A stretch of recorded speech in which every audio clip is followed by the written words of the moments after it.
Emma had always feared flying. It wasn't just a mild anxiety or butterflies in her stomach. It was a visceral terror that gripped her like an iron vice. She could recall every flight she had taken in her life, every trembling moment spent clutching the armrests, every prayer muttered under her breath as the engines roared to life. Flying to her was an unpredictable beast, one she barely survived with her heart pounding and her mind racing. Yet here she was, standing at the gate of an international airport, her boarding pass clutched tightly in her trembling hands. The fluorescent lights overhead cast a harsh glow over the waiting passengers, and the hum of conversations mingled with the faint mechanical whirring of the air conditioning. Emma tried to focus on anything other than the aircraft that awaited her, a sleek silver body that gleamed under the airport lights. But the closer she got, the heavier her chest felt, the tighter her throat became. "I can do this," she whispered to herself, though her voice sounded shaky, almost foreign. "I can do this. It's just another form of transportation, just metal and engines. It can't hurt me." Her steps were slow as she approached the plane, each footfall echoing in her mind like a drumbeat of dread. Flight attendants greeted her with cheerful smiles, their professionalism contrasting sharply with the storm of fear raging within her. She tried to return a polite smile, but it barely made it past her lips. As she settled into her seat by the window, she glanced out at the runway. The sun was dipping low, casting the horizon in shades of orange and gold. She wanted to savor the view, to distract herself with the beauty of the world beneath her, but all she could focus on was the knowledge that in a matter of minutes she would be hurtling through the air thousands of feet above solid ground. The plane's engines hummed to life, a deep, vibrating growl that reverberated through her chest. She gripped the armrest so tightly her knuckles turned white. Her heart raced in sync with the engine's escalating roar. Every instinct screamed at her to run, to escape, to feel the comfort of solid earth beneath her feet once more. But the boarding gate was behind her. Escape wasn't an option. The plane began to taxi. The vibrations under her seat sent shivers through her body. She closed her eyes, willing herself to remain calm, repeating the mantra she had learned from countless meditation exercises. Breathe, calm, control. But the deeper she tried to sink into control, the more her mind rebelled, flashing images of falling, of metal twisting midair, of fire and chaos. Then it happened. The moment the plane lifted off, something unexpected stirred within her. A warmth, soft and insistent, began to radiate from her chest. It traveled down her arms and legs, tingling in her fingers and toes. It wasn't the cold sweat of fear, it was different. Almost electric, almost alive. Emma's eyes flew open, and she saw the city beneath her stretching out endlessly, bathed in the golden glow of the setting sun.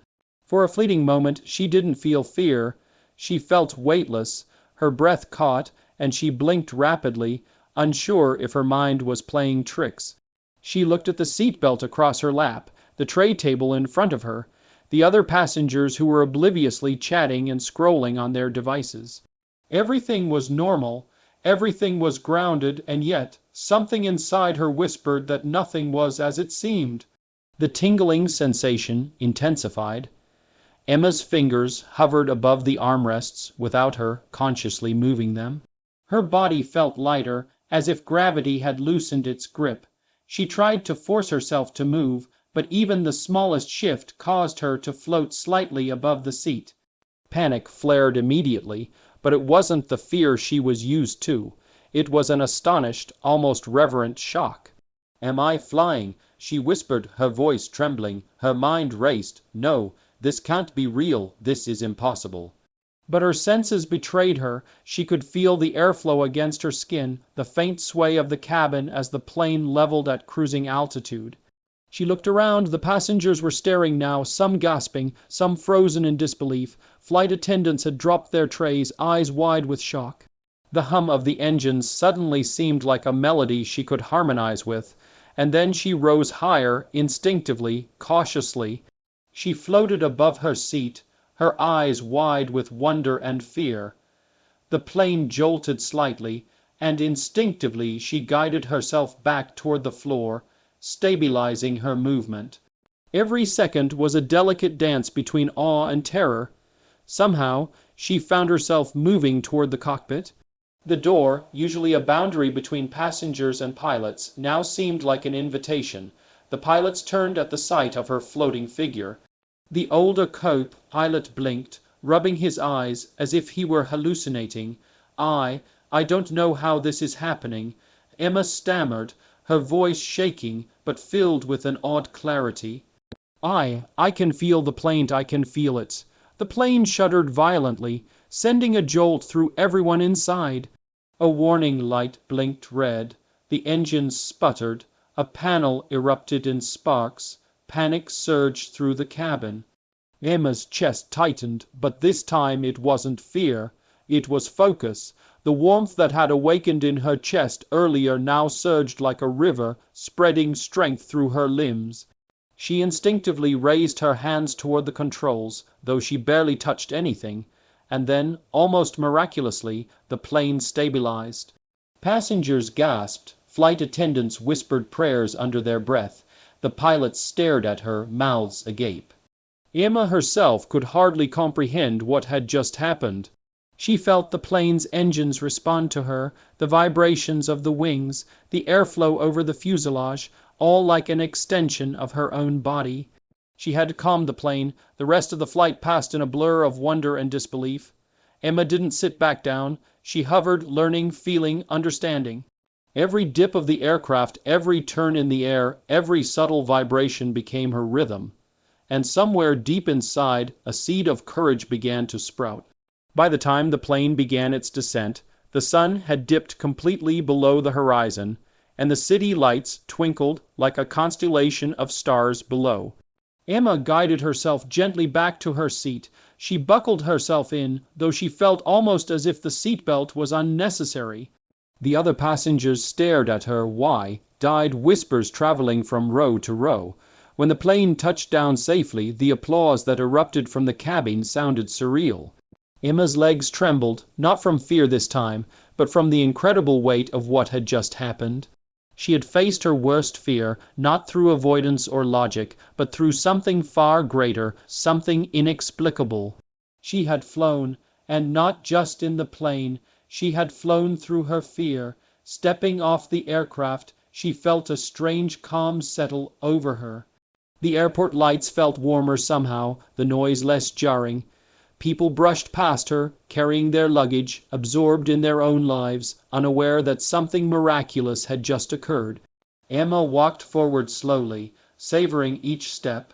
In that moment, she realized the truth she had always feared she would never face. Fear was powerful, but courage, true courage, was something else entirely. It wasn't the absence of fear. It was the willingness to rise above it, to embrace the unknown, and, if necessary, to let the impossible carry you higher than you ever imagined.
The stranger's voice continued to rise, carrying through the frozen cabin like a fragile beacon in the midst of chaos.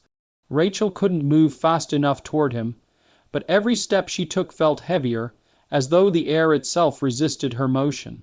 Yet the hymn's effect was undeniable. It wasn't just comforting, it was commanding attention, pulling every frozen passenger, every rigid movement, into a thread of awareness. Rachel watched in awe as the droplets of water in the cup in front of her shivered, quivering like jelly, as though the melody itself resonated through them. A small, trembling laugh escaped her lips, a mixture of disbelief and relief. Could a song really influence the physical world in such a profound way? She didn't have time to rationalize. The truth was unfolding right before her eyes. The stranger's face was serene, almost ethereal, bathed in the cold cabin light. His eyes were closed, his lips moving in perfect harmony with the hymn that was now swelling into the hum of something divine. He didn't glance at the frozen faces around him, didn't acknowledge the panic or confusion, yet somehow he was connecting with everyone. Passengers began to react in subtle ways. The mother who had been frozen in mid-prayer slowly relaxed, her fingers unclenching. The child's toy, hovering midair, wobbled slightly before settling into her tiny hands.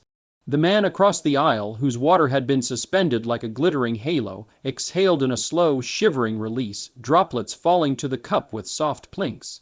Rachel felt a strange mix of hope and fear. She wanted to speak to the stranger, to understand him, to ask how such a simple thing could wield such power. But words seemed inadequate. She only nodded a silent acknowledgement and returned her attention to the passengers around her. Is it safe?" whispered a young woman from a few rows ahead, breaking the rigid spell she had been trapped in. Her voice trembled, fragile and uncertain. I think so," Rachel replied, unsure if her own voice was entirely believable. "Just keep listening." The stranger's hymn seemed to grow stronger. It wasn't just a song, it was a presence, tangible and enveloping. Rachel could feel it vibrate in her chest, in her limbs, in her very bones. The plane, still suspended midair, seemed to respond, shivering ever so slightly as if it recognized the rhythm of the voice and obeyed it. In the cockpit, Captain Harrington and First Officer Lynn stared at the frozen controls. The instruments flickered with indecipherable symbols, lights glowing and dimming in unnatural patterns. The pilot's hands hovered above the console, trembling, but he dared not move. Something about the stranger's hymn seemed to seep even into the aircraft's machinery. Rachel glanced at the pilot. "Do you hear it?" she asked. Harrington's eyes widened. "Yes, it's I don't know how, but yes. The engines, the systems, they're responding, slowly. The realization hit her like a jolt of electricity. The hymn wasn't just calming fear. It was interacting with the frozen anomaly itself, probing it, nudging it. And somehow it was working, but not all passengers were as calm. Some were panicking internally, caught between hope and terror.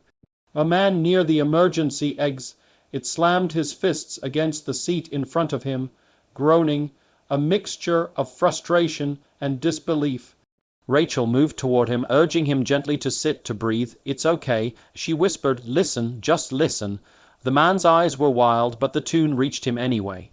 His body, rigid and tense, trembled with the invisible rhythm.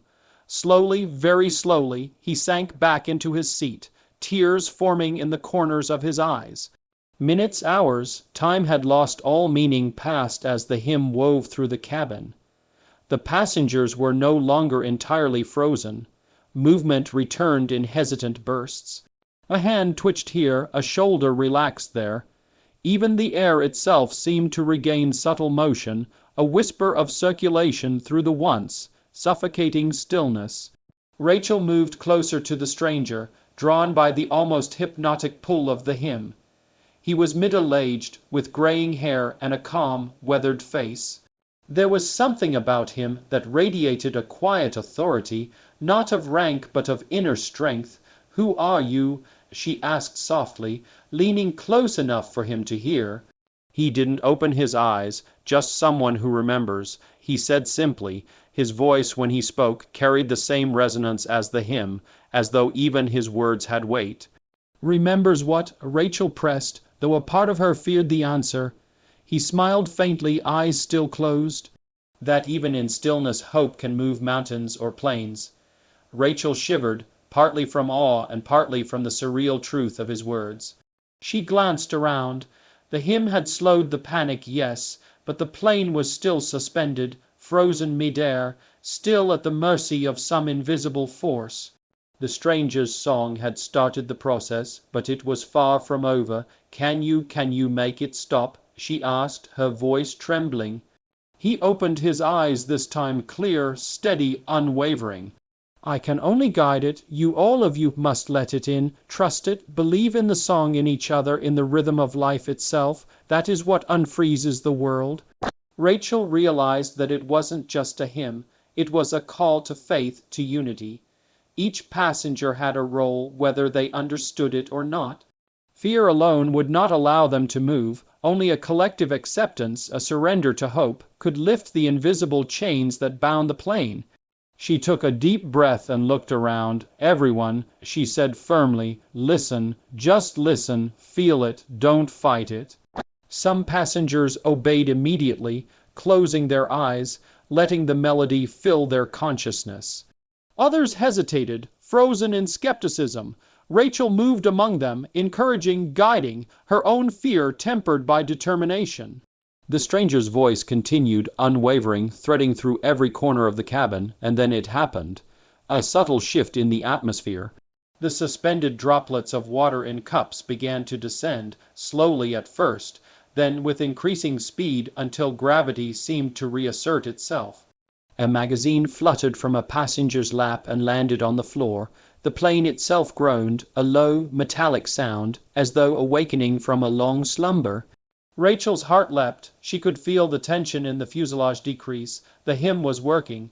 She could see it. Passengers were moving, stretching, blinking as if waking from a nightmare. The stranger's eyes opened fully now, locking onto hers. "It's not just me," he said. "It's all of you, one by one, together. That is the power." Rachel felt tears prick at her eyes. She had never believed in miracles, in divine intervention, in anything beyond the tangible. But here, at 30,000 feet, suspended between life and something unexplainable, she had no choice but to believe. The plane shuddered again, stronger this time, as though the very fabric of reality was resisting and then relenting in response to the hymn. Slowly, gradually, the cabin lights returned to normal, the screens flickered back to life, and the hum of the engines regained its familiar rhythm. Rachel looked out the window. The clouds moved once more, drifting lazily across the horizon. The sun continued its climb. They were moving, they were alive, and the passengers, they were alive too. Not just physically, but emotionally. Fear had been tempered with hope, panic replaced with awe. They had survived the impossible, guided by the voice of a stranger who reminded them of something they had almost forgotten, that even in the face of inexplicable terror, human connection, faith, and belief could restore order. Rachel returned to her seat, exhausted but elated. The stranger closed his eyes again, lowering his hands to his knees, the hymn softening into a whisper. He wasn't a hero in the conventional sense, no accolades, no medals, but in that moment, he was the most powerful person in the plane, a guardian of hope in a frozen world.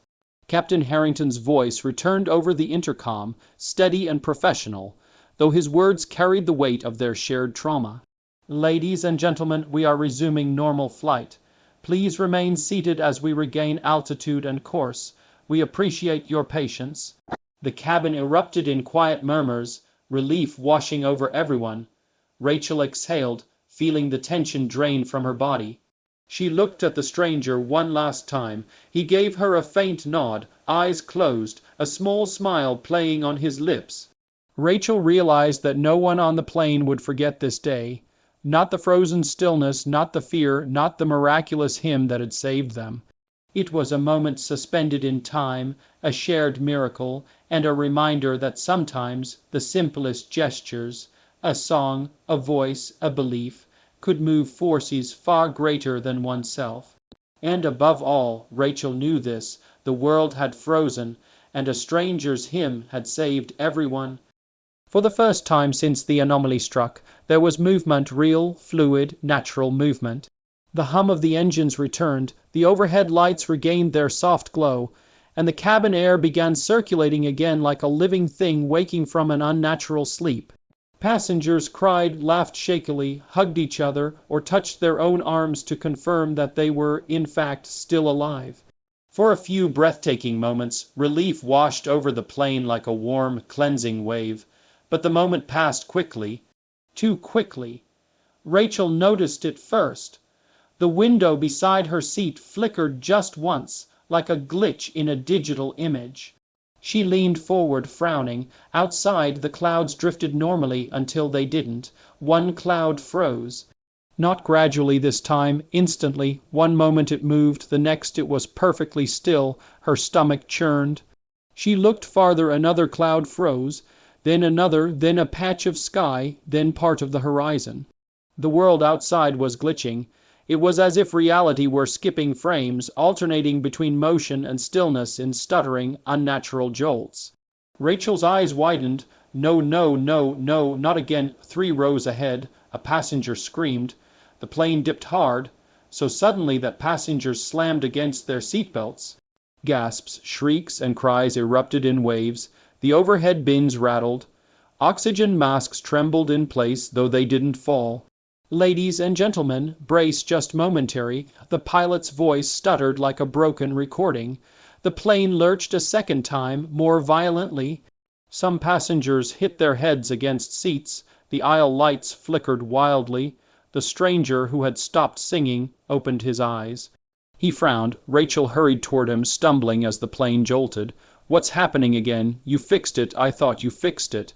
His eyes held an unsettling calm. I didn't fix anything, he said. I only delayed it. Rachel's heart dropped. What do you mean? He looked forward, as though staring through the walls of the aircraft. The anomaly never left, he whispered. It only stepped back. Rachel felt cold all over. Why is it coming back? Because it wasn't just affecting the plane. He replied. It was affecting the sky.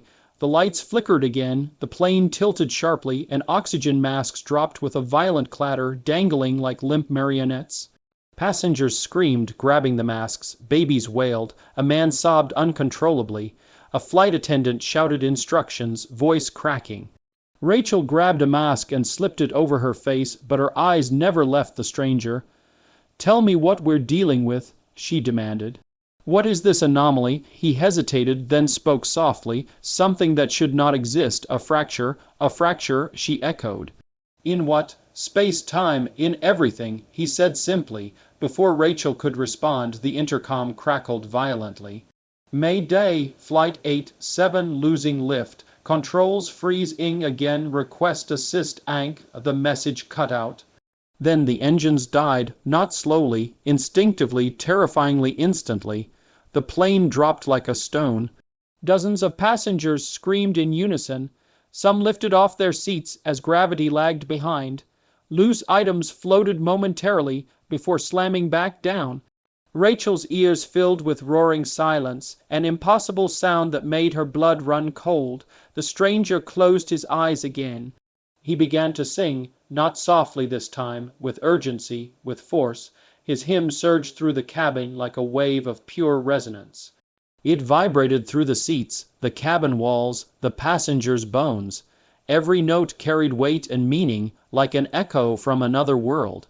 The plane slowed not through engines or mechanical thrust, but as though something unseen held it aloft, resisting the plunge. Passengers gasped in awe and terror as gravity steadied. Rachel clung to the seat in front of her, eyes locked on the stranger, heart pounding in her throat. You're doing it again, keeping us alive, but it's not enough, is it? His voice trembled only slightly. No, not for long. This is worse than before. As he sang, overhead lights brightened and dimmed as if syncing with the melody. The cabin seemed to shift subtly, colors flickering, outlines blurring. For a moment, Rachel thought she saw something impossible, the aisle stretching unnaturally long. like the plane had doubled in length. She blinked and it snapped back, but the terror stayed. The stranger stopped singing abruptly. No, Rachel grabbed his arm. Why did you stop? Keep singing. He shook his head. Singing alone can't fix a fracture. To repair something this deep, you must understand what caused it. Rachel's voice broke. Then tell us. He looked around at the terrified passengers, then at the trembling aircraft that was barely holding itself aloft. Something on this plane, he said slowly, should not be here. Rachel stared, confused. What, a person, an object? Yes, he answered. But we must find out which. Before she could question further, the plane jolted violently hard enough that several unbuckled passengers were thrown from their seats. A woman crashed into the aisle, screaming as she slid forward. A man hit his shoulder against an armrest with a sickening crack. The oxygen masks swung wildly. Rachel dropped to her knees and reached the fallen woman, helping pull her back toward her seat. It's okay. Hold on to something. The stranger stood steady, unmoving, almost untouched by the turbulence. Rachel watched him in awe and dread. He wasn't normal. She knew that now. No human could stand like that in this chaos. He raised one hand and touched the cabin wall lightly. The entire fuselage hummed. Passengers gasped as the wall shimmered faintly, distorting as though it were being viewed underwater. What are you doing? Rachel whispered. Listening. He said, the fracture has a voice, too. The turbulence grew worse. Luggage fell from bins. Lights flickered so fast the cabin strobed. The plane tilted sharply, spiraling in a slow, sickening arc. The stranger's eyes widened slightly, not in fear, but in recognition.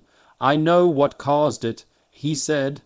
Rachel rushed to him, grabbing his sleeve. Tell me, it's not the sky, he murmured, not the plane, not time. He turned toward the back of the aircraft.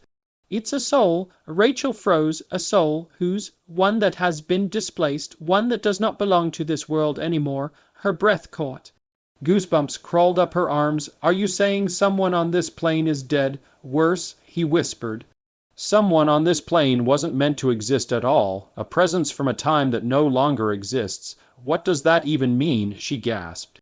But she already sensed the answer, an impossible truth, a horror deeper than she could comprehend. Someone on this plane, the stranger said quietly, is living in the wrong timeline. The plane dropped again, screams erupting as gravity spasmed. The stranger steadied himself with one hand on a seat. This anomaly, he continued, raising his voice over the chaos, is reality trying to correct itself. Rachel stepped back, shaking her head. You mean reality is attacking us? Yes, he said, trying to erase the inconsistency. She felt her knees weaken. Who is it, this displaced soul? His eyes softened. I don't know yet, but I can feel its presence now. Another violent jolt rocked the plane. Panels cracked, a few ceiling tiles broke loose and fell. Passengers cried and prayed. A baby screamed uncontrollably. A man fainted. Rachel gripped the seat beside her, heart racing. Then how do we find the person? She shouted. The stranger took a slow breath. We follow the fracture. Before she could ask how, the aisle lights flickered, one by one, starting from the back of the plane and racing forward like dominoes. The lights didn't just dim, they went black, swallowed by something darker than absence. Passengers shrieked as the darkness approached row by row.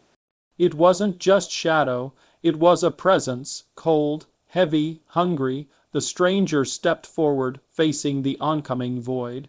It's coming, he whispered. It's coming for the anomaly. Rachel grabbed his arm, for the person or for all of us. He met her gaze. If it cannot find the right one, it will take everyone. The darkness was not merely the absence of light. It moved with intent, it had weight, it pulsed like something breathing. Slow, steady, purposeful. Passengers whimpered as it crawled up the aisle, swallowing rows of seats like a living shadow. Rachel felt her chest tighten as if invisible fingers were squeezing her lungs. The stranger stood ahead of her, facing the encroaching blackness with unshaken calm, though sweat glistened on his brow. Whatever this force was, even he wasn't untouched by it. Somewhere behind her, a woman screamed, "It's coming for us. It's coming for all of us." People began scrambling over seats, pushing, crying, desperate to outrun something that could not be outrun. "Everyone stay in your seats." Rachel shouted, but no one listened. Panic overpowered reason. The stranger lifted one hand. His fingers glowed softly. A pale ripple of light spread across the cabin floor. Passengers froze, not like before under the anomaly, but in shock, watching the light push the shadow back just an inch. But the darkness didn't retreat. It reacted, it learned, it pressed forward again, stronger than before. The stranger took a deep breath. It knows I am trying to protect them, and it knows I cannot hold it back for long. Rachel stepped closer to him, trembling. "Then tell me what we have to do."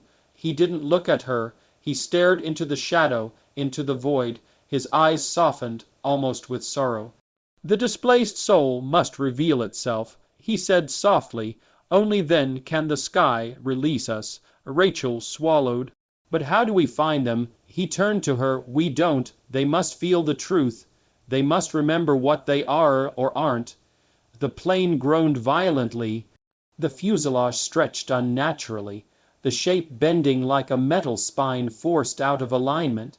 Passengers screamed as the aisle warped, stretching and tightening as if reality were breathing around them. Rachel grabbed the stranger's arm. "People are dying out here. Whoever that person is, they have to know." "They do know," he whispered. "They just don't want to believe it." The shadow lunged. It swept forward like a storm wind, extinguishing the last flicker of aisle light. Passengers shrieked, covering their faces. The stranger stepped forward and began to sing again, but this time the hymn was not steady or confident. It was strained, heavy. Each word shook like it weighed 1,000 pounds. Rachel saw him tremble, really tremble, for the first time. This was killing him. "Stop," she cried. "You can't hold it alone. I must." He said, voice shaking but resolute, "I promised long ago to protect what remains." "What remains of what?" Rachel demanded. He looked at her, eyes full of ancient grief. "What remains of time?" A violent shudder ripped through the plane. The wings flexed unnaturally. Ceiling panels rained down. A window cracked with a spiderweb fracture. Passengers screamed in terror. The darkness surged down the aisle and struck the stranger like a wave of tar. He dropped to one knee, breath forced from his lungs. His song faltered. Rachel screamed and grabbed him. "You're dying?" He looked up at her, eyes glassy. "It doesn't want me, it wants the anomaly. But to reach it, it must break everything around it." Rachel's heart pounded. Someone on this plane was the key. Someone was not supposed to be alive. Someone was not supposed to exist. She turned to the cabin. Faces of terror and confusion stared back at her. A crying mother, a teenage boy shaking uncontrollably, a businessman praying desperately, an old woman clutching her chest, a young girl hiding under her father's arm. Any one of them could be the displaced soul, or a horrifying thought hit her. Her breath stopped. She turned slowly toward the cockpit. What if it's... The cabin shook violently. The door to the cockpit swung open from the force. Captain Harrington stumbled out, pale, bleeding from the forehead. "We're losing the plane," he shouted. "We need to." But he froze, staring at the darkness. What is that?" The stranger tried to stand but fell again, coughing. His voice was barely audible. "Captain, when were you supposed to die?" Harrington blinked, stunned. "What kind of question is that?" Rachel's heart hammered. "Answer him." The captain shook his head violently. "This is insane. Everyone needs to get..." "Captain," the stranger whispered, "do you remember a storm 2 years ago? A crash that should have killed you? A story the world never knew?" Captain Harrington staggered, gripping the wall, his face drained of color. How do you know that?" Rachel stared at him. "You survived a crash." He looked haunted. "I wasn't supposed to. Everyone on board died instantly. The investigation said I should have too. No one understood how I lived. I barely did." The stranger nodded painfully. "You didn't survive, Captain. Not in this timeline. The storm claimed you in every version of reality, except this one." The captain backed away, shaking violently. No, that can't, that's impossible." Rachel stepped forward slowly. "You're the displaced soul." "No," Harrington screamed, covering his ears. I'm real, I'm alive. The plane lurched downward sharply, gravity flipped for a second, passengers floated, then slammed back into their seats. The darkness roared. It didn't sound like wind. It sounded like 1,000 voices screaming in reverse. The stranger forced himself to his feet. "Captain, if you do not accept the truth, the fracture will consume us all." "I can't," Harrington cried. "I don't want to die again." Rachel felt tears burn her eyes. She stepped closer to him. "Captain, you're not dying. You're correcting the world. You're saving us." He shook his head violently. "I don't want to disappear." Rachel placed her hand on his shoulder. "You won't disappear. You'll go where you belong, and we'll live because of you." Tears streamed down the captain's cheeks. He trembled like a child. "Will it hurt?" "No." The stranger said softly, "It will feel like remembering something you forgot long ago." The darkness surged again, feet away, ready to swallow the cabin whole. The stranger raised his voice, not in song this time, but in command. "Captain Harrington, accept your truth." The captain closed his eyes and whispered, "I wasn't supposed to be here." The darkness stopped. It hovered, waiting, listening. He opened his eyes again. They were full of peace now, a tired, quiet acceptance. "I remember the crash. The darkness leaned forward like a curious animal. I remember the fire, the noise, the pain, and then nothing. The air in the cabin shifted, softened." He exhaled shakily. "And yet somehow I woke up again." The shadow lifted gently toward him. His voice cracked. "I should have died. I know that now." Rachel took his hand. "You're saving all of us, Captain." He gave her a small, grateful smile. "Thank you for letting me know I mattered." And then the darkness touched him. He did not burn. He did not scream. He did not wither. He simply faded, like mist in sunlight, like a memory that had fulfilled its purpose. And as he vanished, the plane shook violently, then steadied. The darkness evaporated like smoke. The sky outside snapped back into motion. Clouds drifted normally. Wind roared past the windows. Gravity stabilized. The engines roared back to life. Passengers gasped. Sobs erupted. Someone shouted in joy. Someone else fainted. The stranger collapsed to the floor, and Rachel caught him. "You did it," she whispered. "You saved us." He shook his head weakly. "No, he saved you. I only guided the path." He looked into her eyes. "The world always tries to fix itself. Sometimes it just needs help." Rachel held him tightly. "Who are you really?" He smiled faintly. "Someone who remembers the old songs." His eyes closed. Rachel panicked. "No, no, stay with me." He exhaled softly. "This fracture is healed, but others may follow someday." He reached up and touched her cheek. "When they do, remember that hope is stronger than fear." His body glowed faintly like starlight, then dissolved into shimmering particles that drifted upward, disappearing through the cabin ceiling. He was gone, truly gone. 30 minutes later, the plane made an emergency landing. Fire crews surrounded the runway, expecting a catastrophe. But the plane touched down smoothly, miraculously. Passengers wept as they stepped onto solid ground. Rachel walked out last, still trembling, still processing everything she had seen. As she stepped into the sunlight, a warm breeze brushed her face. A faint echo drifted across the wind, soft, distant, almost imaginary. A hymn. She smiled through tears. Because she knew the stranger wasn't gone. He was simply where he was needed next, and the world, the sky, would never be the same again.